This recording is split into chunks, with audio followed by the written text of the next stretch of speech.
Boa noite, para quem não me conhece, sou Juliana Larran, sou responsável pelos investimentos no Bradesco Private Bank. Tenho comigo Bruno Funchal, que é CEO da nossa Asset, né, que é a Bradesco Asset. E a gente trouxe aqui uma conversa, e a gente quer fazer de pé, porque a gente acha que realmente fica mais dinâmico, mas é uma conversa sobre investimentos. E é uma conversa simples, uma conversa fácil.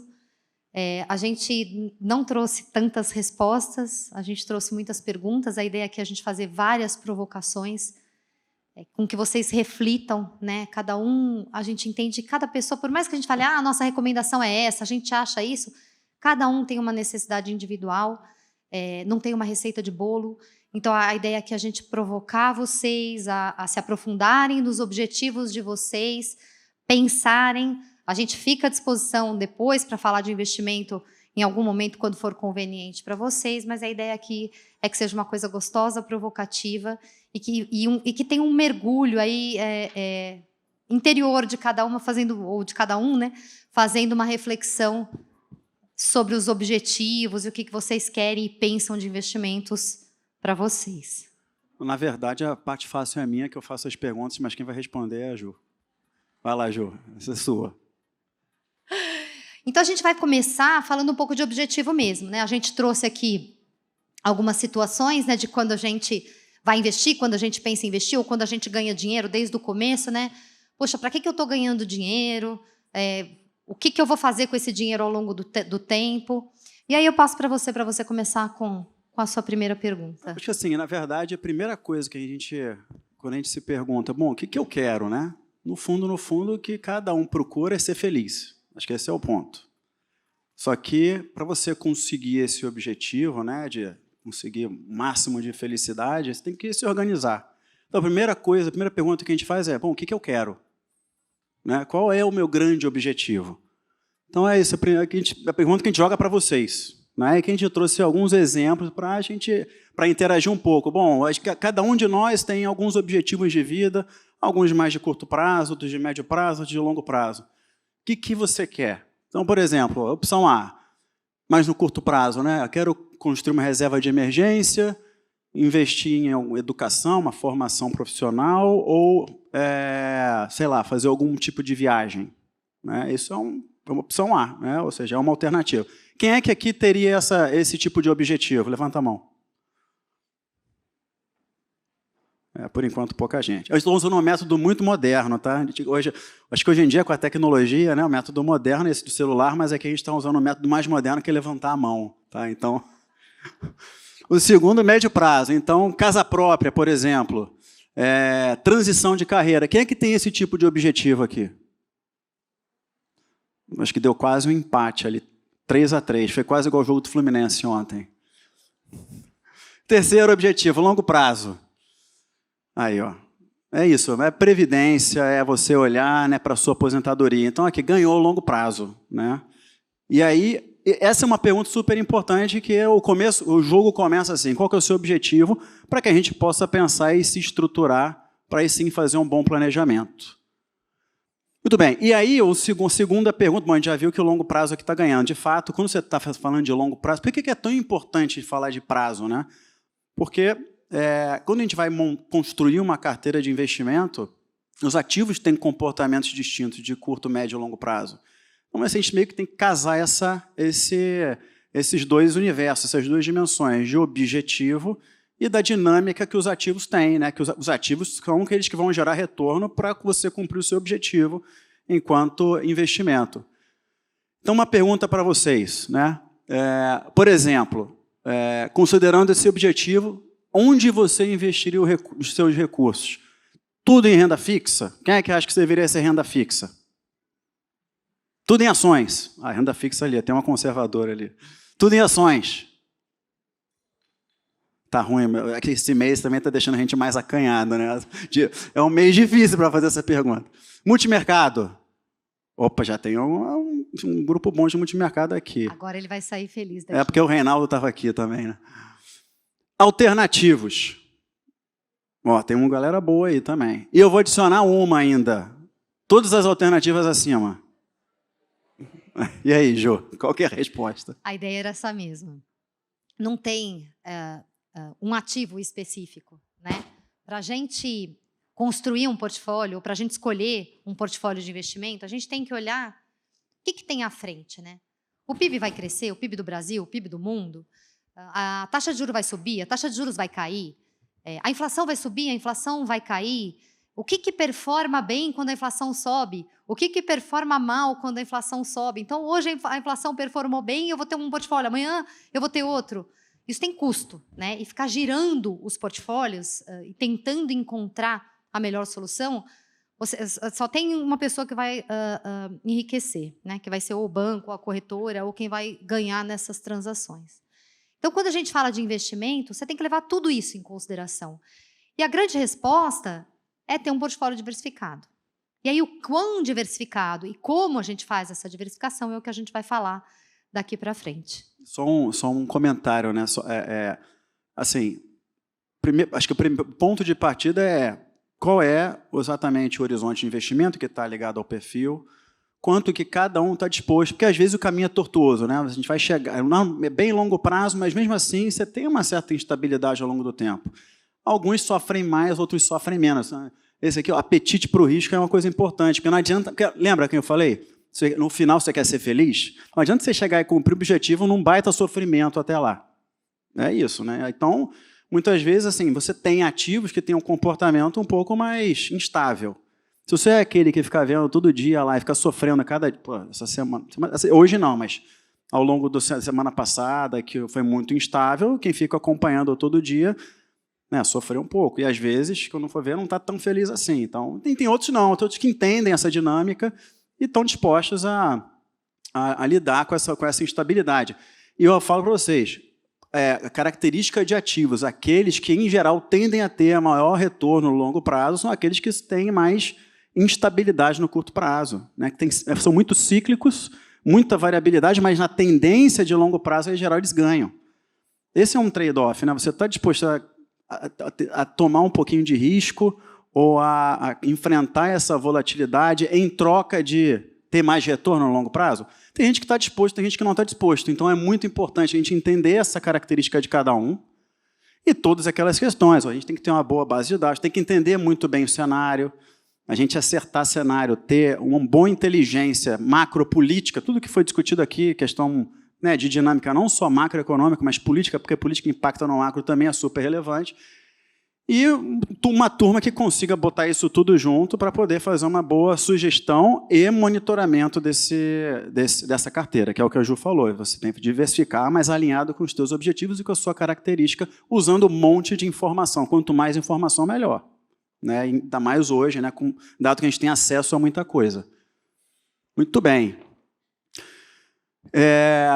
Quais os benefícios de um portfólio diversificado? Né? E aí, quem é que acha que quer ter mais retorno? Quando você diversifica portfólio, opção A, mais retorno. Quem acha que quer ter mais retorno? Menos risco. Menos risco. Intuitivamente, faz sentido, né? Porque, imagina, você concentra todos os ovos numa cesta só. É isso. Se você não diversifica, você tem esse risco, que a gente chama desse risco específico. Quando você começa a diversificar em investimento, você vai diminuindo, né, à medida que você vai aumentando o número de ativos, esse risco específico ele vai diminuindo e tende para um risco meio que a gente chama de risco de mercado. Então, esse risco, que a gente chama de idiosincrático, ele vai reduzindo. Terceiro, mais retorno e menos risco. Muito bem. Ju, e aí, quem acertou? Quem falou opção C. E, na verdade, a gente traz essa ilustração... Na verdade, quem falou opção B acertou um pouquinho também. Também. Ela é uma incompleta, ela é um meio certo. Mas aqui, o que é legal para a gente refletir com relação a ativos, né? Ativos são tudo aquilo que a gente pode investir, tudo aquilo que a gente pode comprar, esperar um retorno e ter um risco atrelado àquele ativo. E esse risco atrelado àquele ativo, ele tem tanto o risco histórico, né, que é aquele que a gente consegue mensurar, mas como é que risco isso representa daqui para frente? Por isso que a gente precisa olhar muito o cenário, a política e tal, para entender o risco que isso representa dali para frente.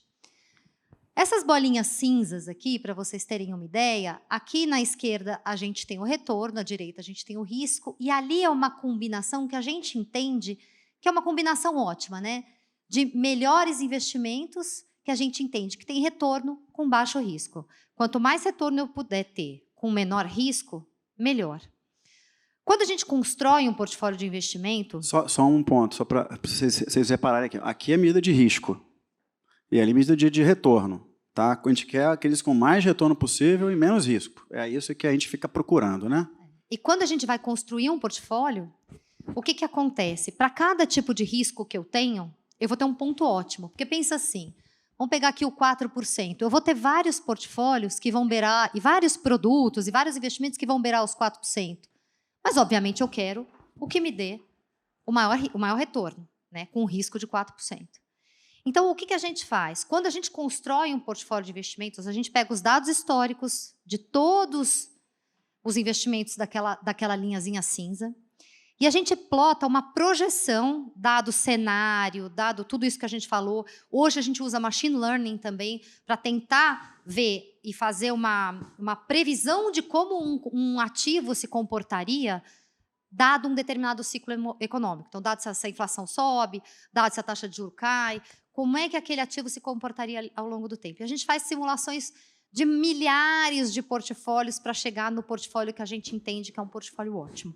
Tá? Então, qual que é o portfólio ótimo? É aquele que te dá, para aquele nível de risco, o melhor nível de retorno. Tá? Então, não tem uma fórmula mágica. Para mim, eu acho que é o nível, sei lá, eu quero ter 12% de risco. Tá bom, para 12% de risco, você vai ter um nível de retorno e eu vou te dar um portfólio ótimo. A gente vai mostrar isso aqui. Mas para um nível de 4, é um outro tipo de portfólio. Então, é um portfólio mais conservador. Tá? Posso dar um pitaco aqui? Claro. Então, aqui a gente tem um gráfico que, assim, a gente está procurando resumir. Assim, no universo de investimentos, você tem umas centenas, milhares de ativos, né, possíveis de você investir. E a gente quer encontrar qual é a combinação de ativos que seria melhor. Aqui você não vai ter, qual que é melhor? Não tem uma melhor, né? Existe um conjunto de melhores, que são esses. Quais que dão o maior retorno com o menor risco possível. Isso que a gente chama de fronteira eficiente. Só que tem várias. Para esse retorno aqui, esse cara aqui é melhor do que esse. Para esse risco aqui, esse é o que me dá maior retorno. Para esse risco, esse é o que me dá maior retorno, e assim sucessivamente. Só que tem gente que não está disposto a vir para essa área aqui de risco. Isso depende da preferência de cada um. Putz, eu sou um cara muito avesso ao risco, eu não vou topar esse risco. Eu não troco ter isso aqui a mais de retorno para ter isso aqui mais de risco.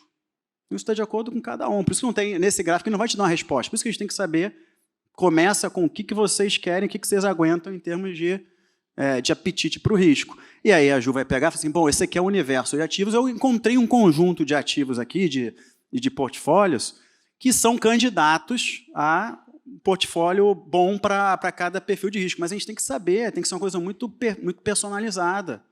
Quem é que está disposto a tomar mais risco ou não? E se estiver disposto a tomar mais risco, quanto que você vai ganhar mais retorno? Está disposto? Estou. Aí a gente vem vindo para cá. E aí você vai ficando com portfólios mais arriscados, com retorno maior. Quem não está muito disposto, e aí depende, é claro, da maturidade do investimento e do apetite para o risco de cada um, aí vai ficando, quem não está disposto vai ficando mais para cá. Esse é que é o trabalho que precisa ser feito. Por isso que a gente tem que casar o que a gente vê no universo de ativos, rentabilidade deles, risco deles, com o que a gente vê nas pessoas. E aí fazer esse cruzamento. Esse que é o trabalho que precisa ser feito. E por isso que quanto mais informação em termos de característica da pessoa e do que está acontecendo no mercado, quanto mais informação, melhor. Né? Vai lá, Ju. Desculpa. Agora a gente trouxe uma coisa que é bem para complicar. Né? Como é que eu defino que tipo de risco?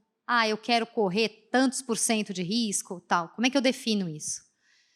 E eu vou explicar, eu vou chegar nisso aqui, mas todo mundo aqui já preencheu um formulário do banco, que se você não preencher, você não consegue nem movimentar o aplicativo. Que é como a gente conhece vocês. Né? Que é o perfil de investidor. E que toda vez a gente fala assim, que saco, tem que preencher aquele papel, ficar respondendo as perguntinhas e tal. Super importante. Parece uma coisa boba e é uma coisa chata, concordo aqui com vocês, mas aquilo é uma maneira do regulador, a própria CVM nos obriga a fazer isso, CVM é a Comissão de Valores Imobiliários, para que eu identifique qual é o perfil do meu investidor, para que, dado o perfil do meu investidor, eu escolha quais produtos e como é que a carteira de risco dele está alocada. Por que isso é importante? Porque a gente cria lá os 4 perfis, do conservador até o arrojado. Eu não vou entrar isso aqui, mas vocês vão ver muito isso. E a gente cria todos esses perfis, por quê? Porque cada um tem uma quantidade de risco. Obviamente, o conservador é mais conservador e o arrojado é mais arrojado. O que quer dizer isso? Se você é um perfil dinâmico ou moderado, quer dizer que você tem que fazer essa alocação? Não. Quer dizer que, no máximo, você tem que ter essa alocação. O que quer dizer isso? Vamos lá. Pegar um perfil moderado. Renda variável, 8%. Não sei se dá para todo mundo enxergar. Então, isso aqui é essa aqui é a receita de bolo. Mas lembra que a receita de bolo ela não vale para todo mundo e cada um tem que ajustar de acordo com o seu estômago e com o que o mantém acordado à noite. Mas vamos pegar aqui essa receita de bolo. Então, perfil moderado, a gente está falando que deveria ter, no máximo, 8% em renda variável, no mercado acionário. Você fala, 8%, tranquilo, um perfil moderado e tal. Mas se eu quiser ter 12%, se eu quiser ter 15%, se eu quiser ter 20%, para você ter isso, você teria que ter muito menos risco nos outros ativos. Por quê? Porque quando a gente calcula um perfil moderado, eu tenho uma pontuação de risco. Se você estoura essa pontuação de risco, eu não quero fazer 8 não, eu quero fazer 15. Tudo bem, você vai estourar a pontuação de risco.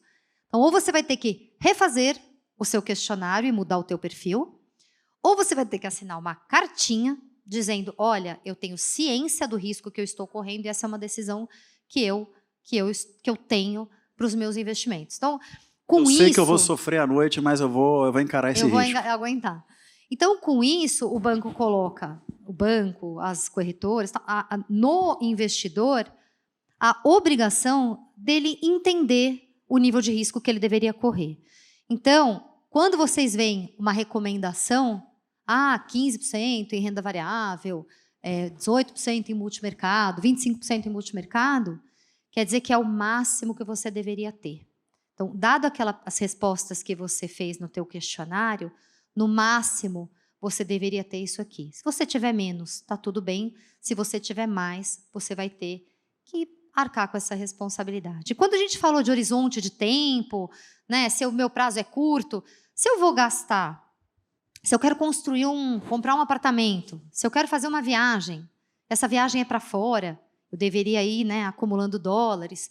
Se eu vou pagar um curso, e são objetivos de curtíssimo prazo, como um portfólio de risco, ele tem muita volatilidade, ele chacoalha muito, você deveria ficar no perfil mais conservador. Então, o perfil mais conservador é um perfil até 1 ano, vai?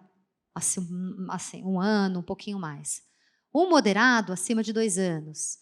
Um dinâmico, acima de 3 anos. E um arrojado, acima de 4 anos. O que eu quero dizer isso? Que quem tem longo prazo e tem estômago, dá para ter um perfil mais arrojado, porque no longo prazo o dinheiro vai render e capturar vários ciclos econômicos e tende a dar um retorno maior. Quando a gente bola isso aqui, a gente parte de um risco total que a carteira deveria ter.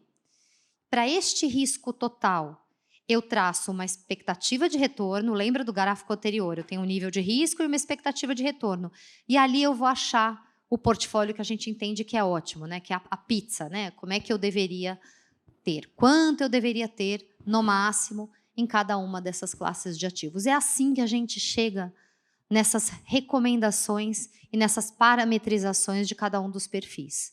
E aí, na conversa individual, a gente entende de cada cliente o risco que ele está disposto a correr. Porque, às vezes, o cliente, assim, já aconteceu muito com a gente. Eu sou muito conservador. Mas eu falo assim, não, mas eu quero ter 15% de ação. Não, então você não é conservador. Não, mas eu sou super arrojado, eu quero ter 5% em renda variável. Não, então você não é super arrojado. E está tudo bem, né? Porque, no final das contas, por mais que a pessoa dê um perfil arrojado, a gente já teve casos de clientes, por exemplo, que se sentiu arrojado, foi lá e colocou a alocação, fez tudo bonitinho, a primeira chacoalhada, a primeira queda da bolsa. Ele achava que ele era arrojado. Resgatou tudo. Aí a gente fala assim, não, pelo amor de Deus. Porque esse é o pior momento, né? Porque você tende a comprar na alta, que é quando está subindo, todo mundo compra, e quando está vendendo, você vende na baixa. Então, essa é a pior atitude, o pior movimento que se deve fazer. Porque os mercados eles tendem a voltar, eles tendem a convergir para uma média. Então, nesses momentos de estresse, são os momentos que a gente não tem que fazer absolutamente nada. A gente tem que sentar e esperar um pouco, porque as coisas se ajustam no tempo. Então, essa reflexão aqui, e por mais complexo que pareça, quando você constrói um portfólio, você olha as estratégias que são descorrelacionadas. Vamos pegar aqui o mercado de multimercados. Você tem um fundo multimercado macro. Todo mundo fala assim, multimercado? Vamos comprar multimercado. Tudo a mesma coisa? Não. Você tem multimercado, porque multimercados eles investem em multimercados. Então, você tem multimercado mais focado no mercado de juros local. Você tem multimercados mais focado em juros lá fora. Você tem, quando eu digo juros, assim, ele opera o mercado de juros e tenta extrair um ganho adicional desse mercado. Tem multimercado que opera o mercado de inflação. Ações, long short. Tem multimercado que opera o mercado de ações. Mercado de moeda local. Mercado de moeda internacional. Aí você fala assim... Quantitativos. Os quantitativos. Aí você compra 5 multimercados que têm estratégia macro, que opera o cenário macro. Se o dólar cair, todos vão cair. Se o dólar subir, todos vão subir. Não obrigatoriamente, mas você não está descorrelacionando as suas estratégias. Então, aquele benefício da diversificação que a gente sabe que existe, você não ganha. Né? É exatamente isso. Porque às vezes você fala assim, não, a diversificação é só renda variável, multimercado. Não. Dentro da mesma classe de ativos, você consegue diversificar. Então, dentro de multimercados, você consegue ter diversas estratégias. E você fazendo um portfólio diversificado, você consegue capturar. E você fala assim, pô, mas aí eu não vou ter o maior ganho. Não, mas você vai ter um bom retorno ajustado ao risco e você vai ter um portfólio consistente. O que quer dizer isso? Um vai subir, o outro vai cair, um vai subir, mas a importante é a perenidade, que eles vão crescendo ao longo do tempo e você vai minimizando os impactos de risco no seu portfólio. Então, essa é a mensagem. Renda variável. Vamos pensar aqui. Se todo mundo investir no mercado de varejo e o mercado de varejo cai, você perde. Agora, se você pega as melhores do varejo, as melhores do setor de energia, as melhores do setor de mineração e assim sucessivamente, o seu portfólio fica mais robusto, mais diversificado e ele fica mais descorrelacionado, por exemplo, com a bolsa, dependendo da estrutura. Então, quando a gente fala de diversificação, não é só olhar classe de ativo, né? É olhar também, não ter 100% do seu ativo ou do seu orçamento de risco para multimercado num único multimercado ou numa única estratégia. Tá? E para isso, é muito importante que vocês tenham profissionais com vocês que expliquem a diferença entre um e o outro. Porque quem não entende o que está comprando, depois não entende o porquê que aquilo chacoalhou ou não chacoalhou. Então, usem as estruturas, que seja banco, corretora, para trazer essa prestação de conta, porque ela é muito importante. E o mercado está cada vez mais complexo e sofisticado. Né? Só na indústria de fundos a gente tem 40 mil fundos. Tem 1000 assets, né? Que são as empresas que fazem os fundos. Você tem emissão de debênture, dia sim, dia também. Mercado de ações também, bastante profundo no Brasil, mercado de renda fixa também. Então, você tem uma boa complexidade e não é trivial você operar isso todo dia. Né? Quando você tem gente olhando isso para você, esse pessoal está operando e está de olho nisso todo dia. O nosso CIO lá da Asset, ele e a equipe conectado na Bloomberg 24/7 justamente para isso. Mas eu queria só reforçar um ponto. O que eu acho assim, para cumprir de fato o objetivo? Qual que é a mensagem que eu queria complementar aqui da Jo? Primeiro, muito clara qual é o teu objetivo para a questão do prazo. Não adianta você querer uma coisa de curto prazo e entrar super agressivo, super arrojado, porque aí vai ser muito mais uma loteria e não conecta isso. Prazo, o teu objetivo. Segundo, tenham paciência para conversar com o especialista ou no preenchimento do QIC, do perfil de risco. Do perfil de risco, porque ali é que vai estar o mapeamento da tua preferência de risco. Se isso é preenchido ou não, ou preenchido errado, vai chegar, ele é assim, a pessoa é dessa forma, tem esse horizonte, vou construir um portfólio que é bem aderente a esse perfil. E se não é, você vai ter que refazer a estratégia.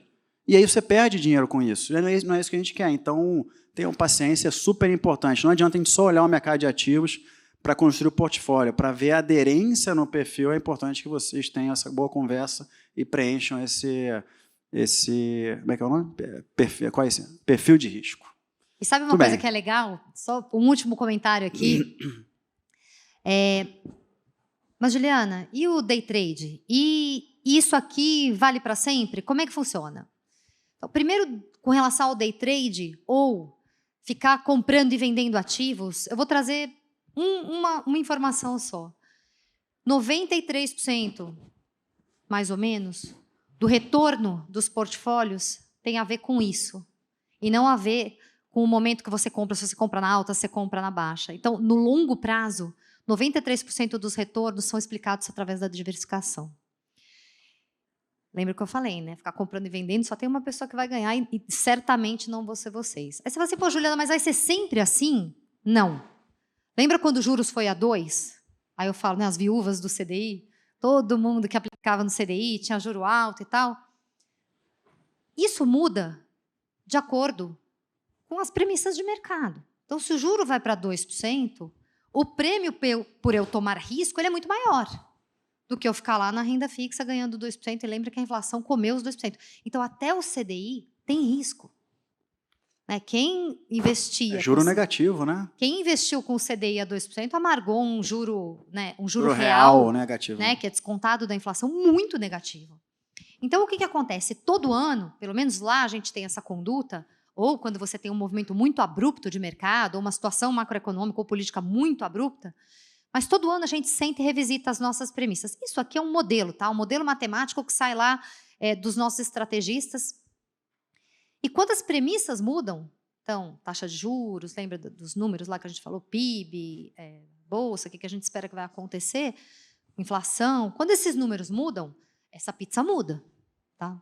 Muda absurdamente? Não, ali quando a gente estava, vou dar um exemplo, quando a gente estava com a taxa de juros a 2, o máximo, a gente tem lá o estratégico e o atual, porque são desvios táticos que a gente faz de acordo com o cenário, tá?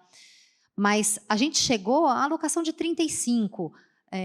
Aqui, com o cenário que a gente tem hoje, é uma alocação máxima de 20, uma estratégica de 25. Então, é 10% a mais de risco. Também não é, vamos lá e vamos botar 50% no risco. Então, essa reflexão é importante, por quê? Porque todo ano, ou toda vez que você tem uma revisão das premissas, você precisa calibrar, equalizar o teu modelo de alocação. Então, talvez seja um momento, sim, de você pesar mais a mão num determinado ativo ou pesar menos a mão você é o gestor, num determinado né? ativo. Exatamente. E aqui, ó, repara, a gente está no atual 46, estratégica 45. E renda variável, agora está 19, né, e poderia chegar a 25 na estratégica. Porque a gente está hoje num momento ainda de juro muito alto e de uma incerteza muito grande, um risco muito grande. Então, à medida que a gente já começou o ciclo de queda de juros, à medida que o juro, né, o juro do Banco Central começa a cair, naturalmente a gente começa a ter uma redução de risco na economia, o aumento dos ativos de renda variável. É natural que, taticamente, a Ju chegue lá e eu vou reduzir um pouquinho aqui renda fixa, dar um peso aqui a mais de renda variável. Isso está conectado com o cenário macro que tem que ser acompanhado periodicamente. Você fala assim, mas o cenário está tão difícil, a bolsa está caindo, a taxa de juros nos Estados Unidos não para de subir. Será que eu deveria estar em renda variável? Vou só trazer uma reflexão aqui, que normalmente, nesses pontos de inflexão em que você começa a reduzir a taxa de juros, eles são muito importantes, porque quando você tem os fechamentos das taxas de juros, só por esse movimento os ativos de risco tendem a se valorizar. Então, se a gente pegar os últimos movimentos que a gente teve de queda de juros, nos 12 meses subsequentes, todos os ativos de risco performaram melhor que o CDI. Todos. Aí você fala assim, não, então eu vou esperar a bolsa começar a subir e aí eu aloco em bolsa. Quando a bolsa começar a subir, você já perdeu 10, 15% do movimento. Então, não tem jeito. Se a ideia é ter um portfólio diversificado, tem que segurar o cinto, entender que vai ter um portfólio tortuoso. É que nem casamento, né? Tem dias bons, tem dias ruins, mas no final das contas a gente luta para que ele dê certo. Então, essa é a resiliência que a gente tem, que às vezes a gente tem mais resiliência no portfólio do que no casamento, né? Mas a ideia de quando a gente investe a longo prazo é ter um pouco essa resiliência de entender que os ativos eles convergem no longo prazo para a média. Mas é muito importante entender até onde o nosso estômago aguenta, né? Vou levantar a bola para outra pergunta, que tem muito a ver com aguentar essa flutuação de curto prazo para chegar no longo prazo. Então, o efeito do tempo que vocês, né, podem ter para ganhar dinheiro, né? E o efeito dessa rentabilidade, do retorno do seu portfólio, né? Qual é o efeito combinado dessas duas coisas, né? Do retorno do portfólio com o tempo que vocês têm do horizonte de investimento? Então, essa é a outra pergunta. Então, se você conhece o impacto do tempo, né, no seu dinheiro, qual que é a melhor opção para vocês? Gastar os juros dos seus recursos investidos. Então, você ganhou um retorno esse mês. Posso ver isso como se fosse uma renda e vou gastar. É uma alternativa razoável. Quem é que gosta disso? Quem prefere isso? Preferência, pode querer, tá? Só os juros. Gastar, pois é, gastar. Você está trocando alguma coisa. Consumo presente por consumo futuro. Talvez um consumo um pouco maior no futuro. Opção B, manter juros e reinvestir esses juros. Quem é que prefere isso? Uma boa parte aqui, hein? Mais um ali, ó. Indiferente. Às vezes você gasta, às vezes você mantém. É o resto. Tá bom. E aí, Jô, qual que é o benefício? A gente trouxe um gráfico aqui, que é o efeito do juro sobre o juro, que é uma coisa que a gente ignora. E, obviamente, tudo depende da fase da vida que a gente está. E a gente está ignorando aqui inflação, tá? A gente não está levando em conta a inflação. Mas em vermelho é o seguinte, eu tenho lá 100 mil reais, eu recebo meu juro, eu gasto e continuo com meus 100 mil reais investido. Recebo meu juro, gasto, continuo com meu dinheiro investido. E se eu for reinvestindo esse dinheiro, e se a gente tiver 1% de juros ao mês, de novo eu estou ignorando a inflação aqui, porque é um exercício simplista. Se eu tiver Não, é simplista, mas é como se você estivesse gastando esse 1%. E nominalmente a alternativa é essa, né? Sim. É ficar na linha vermelha. Estou gastando esse 1%. Não estou nem deixando um pouquinho para compensar a inflação, não. Estou gastando tudo. Mas é que senão eu teria que perder o valor, né? Os Sim. 100 mil ia despencar, verdade, ainda mais se a verdade. gente considerar a inflação. Mas olha que interessante. Se eu mantiver esse dinheiro, uma taxa de 1% ao mês, em 6 anos, eu dobrei o dinheiro que eu tinha. Por que eu trago isso aqui importante? Porque depende da fase de vida. Se eu não estou querendo mais, se eu quero só viver daquele dinheiro e ter uma renda, tá tudo bem, tá tudo certo. Mas a poupança de hoje é o gasto de amanhã. Então, a gente traz aqui a disciplina, sabe? Aquela coisa de você guardar um quequerequinho por mês. A gente ignora isso, mas esse efeito no tempo, ele vai rendendo juros em cima de juros, e aquele dinheiro vai ficando guardado, e aquela reserva de longo prazo, ela vai te atender no futuro, né? Então, eu brinco que você consegue ter uma aposentadoria louvável, né? E conseguir viver com os recursos que você acumulou durante a sua vida. A gente faz muito, por exemplo, exercício de quanto que a gente não trouxe aqui, mas a gente conversa muito com os nossos clientes, assim, quanto que ele deveria poupar por mês para garantir uma renda no futuro semelhante à renda que a gente tem hoje. Se vocês virem essa conta, vocês caem para trás. Assim. Porque para ter o mesmo nível de renda que a gente está, sei lá, entre os seus 30 e os seus 50 anos, é o ápice da sua renda. Para você manter esse nível de renda, você tem que ter muito dinheiro aplicado, muito dinheiro guardado. Senão, a partir do momento que você vai envelhecendo ou deixando de trabalhar, você vai consumindo a sua poupança e você não consegue ter o mesmo padrão de vida. Então, parece uma coisa simples, mas não é.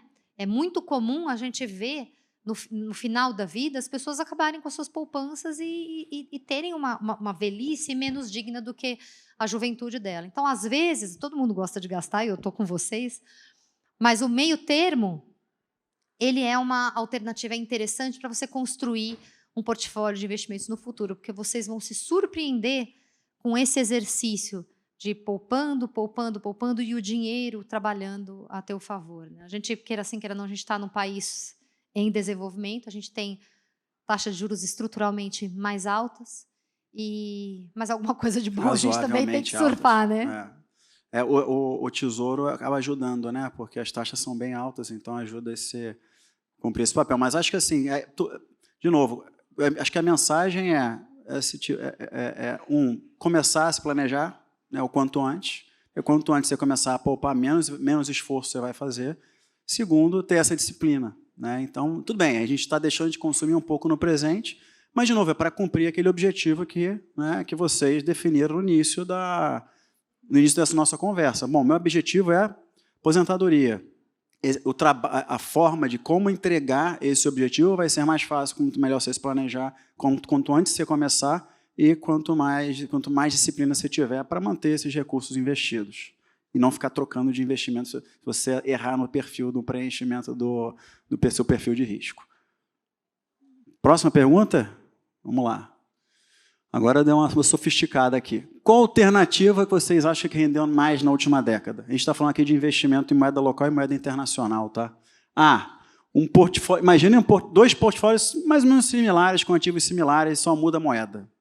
Qual que você acha que rendeu mais? Em moeda local? Quem é que acha que é em real? Realzão aí. E um portfólio bonitinho, né? Diversificado. Bom, bonitinho. Sim. Em dólar? Em dólar ganhou. Em dólar. E aí, Ju? Mas é num longo prazo, hein? Nos últimos 10 anos. Mais de 10 anos. Deu uma revertida no final. O dólar agora, para o ano que vem, ainda vai ficar um pouquinho mais, talvez. Nos próximos 2 anos vai sofrer um pouco, vai ficar um pouco estável e tal. Mas acho que moeda forte é bom para diversificar, né? Você sabe por que criaram a projeção de dólar? Para humilhar os economistas. Mas é fácil, a melhor projeção do dólar, do preço relativo do dólar, frente a qualquer moeda, é o quê? É quanto ele vale hoje. Porque se valesse diferente, as pessoas iam comprar ou vender e mudar o preço. É isso. Mas é legal a gente trazer isso aqui, porque muitas vezes fala assim, não, o juro aqui é muito alto. Tudo bem, o dólar subiu, mas o dólar subiu ao longo de 13 anos, né? E muita gente se surpreende com esse gráfico, porque esse gráfico que a gente tem em vermelho é um portfólio, né, é o CDI, na verdade, não é nem, desculpa, o portfólio tão diversificado, porque o CDI, todo mundo fala assim, o CDI é imbatível e tal.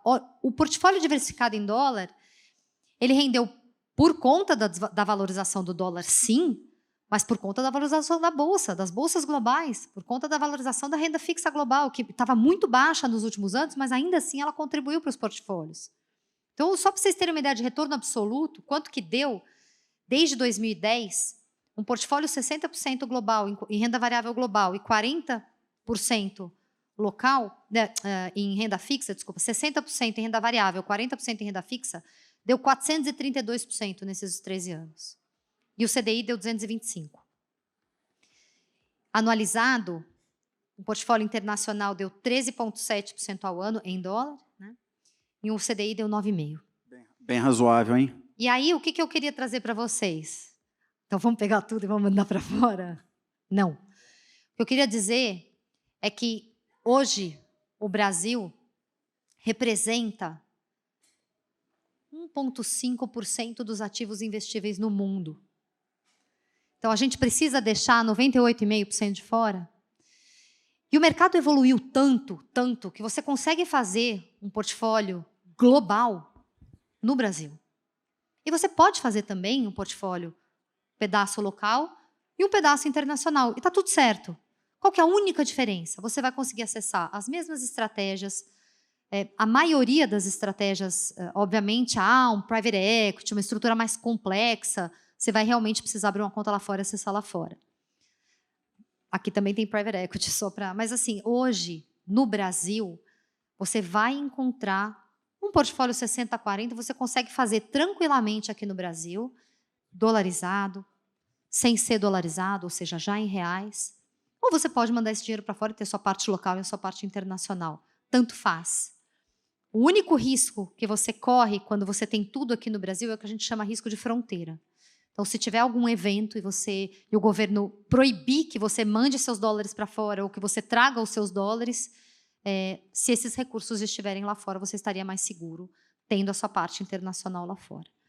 E por que a gente traz essa reflexão? Porque quando a bolsa vai bem e o dólar cai, né, teoricamente você tem uma perda, no limite você tem uma perda nos ativos internacionais. Mas a bolsa vai bem. Então, lembra do que a gente falou da descorrelação? Da importância de você ter enquanto Agora, se a bolsa que cai, se os ativos brasileiros caem e perdem valor, normalmente é perto de eleição, né? Seja a eleição qual for, seja o candidato que estiver ganhando, o dólar dá uma estressadinha. Se você tem dólar na carteira e os ativos caem e o dólar se valoriza, você consegue ter uma proteção.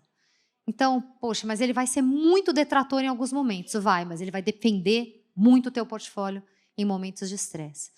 Então, a combinação, quando a gente fez aquela pizza lá, naqueles portfólios, sempre a gente coloca uma alocação em ativos internacionais. Por quê? Porque eles são descorrelacionados no ativo local, então ele reduz o risco do teu portfólio e continua dando um retorno semelhante ao que a gente estava selecionando para cada um dos perfis.